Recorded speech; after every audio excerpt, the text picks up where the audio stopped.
all, this is a very quick video on how to change from low to base sensitivity. So this camera has a new function called dual base sensitivity. Sony actually doesn't call it dual base sensitivity because to have a true dual base sensitivity, when you switch between low and high, there is no change in the amount of noise that it adds or no change in the dynamic range. On this camera, it changes a little bit. So that's why you won't see any of the literature call this a dual base ISO, even though the big brother, the FX9, is called a dual base ISO. So what happens here when you change this, it's a mechanical and mathematical kind of way of increasing the sensitivity to light by 4 stops. So it's pretty amazing. Now, it doesn't add that much noise and doesn't change the dynamic range that much on this camera, so I encourage you to play around with it outside of this class. I don't want you using it in this class.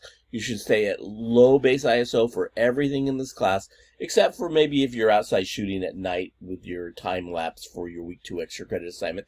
Then you might need to bump that up if you have no lights and you've exhausted, you're at F4 and it's still too dark. You do that. But there's a whole thing about that we go through in the week 2 assignment, time-lapse assignment. So keep this on low. And the way to change this is really simple. We have this map to assign button number 2 on the left side of the camera. So if you look at the left side of the camera, let me just show you a picture of that, what that looks like real quick. This is it. And so what you're going to see here is this assign button number 2. Assign button number 1 is S and Q. That's your slow and quick and your time-lapse, slow-mo, and super slow-mo. Assign button number 3 is a push iris button. So if you want to see if you're in the ballpark for iris, you just push that, puts an A in front of your iris number, and until you hold it in until it stops adjusting, and then you let go, you're back to manual. This is the display button, turns off all the display. But assign button number 2. And so this is what it looks like.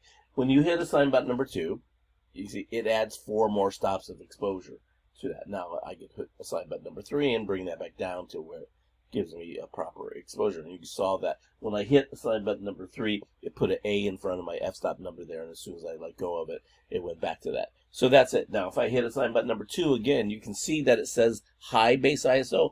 That'll cost you 5 points if you're in that. If you hit it again, it goes back, and then again I can hit my assign button number 3 until it stopped adjusting, 4.5. I let go of that, I'm back in the manual. That's it.